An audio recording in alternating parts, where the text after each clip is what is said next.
महाराष्ट्रात एचएमपीव्ही व्हायरसचा शिरकाव, नागपुरातील 2 लहान मुलांना लागण. व्हायरस गांभीर्यानं घेण्यासारखा नाही, आरोग्यमंत्र्यांचा दावा.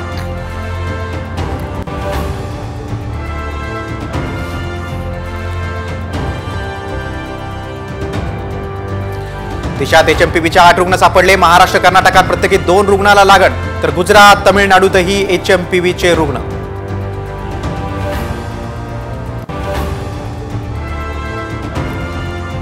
एचएमपीव्ही रोखण्यासाठी राज्य टास्क फोर्सची स्थापना. जेजेच्या डीन पल्लवी सापळेंच्या नेतृत्वात तयार करणार गाईडलाईन्स.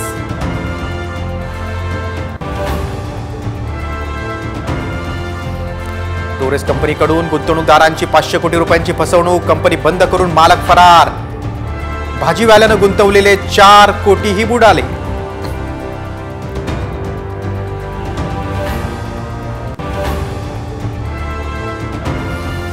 मी राजीनामा दिलेला नाही, अजित पवारांनी ही मागणी केलेली नाही. धनंजय मुंडेची साम टीव्हीला एक्सक्लुझिव्ह माहिती.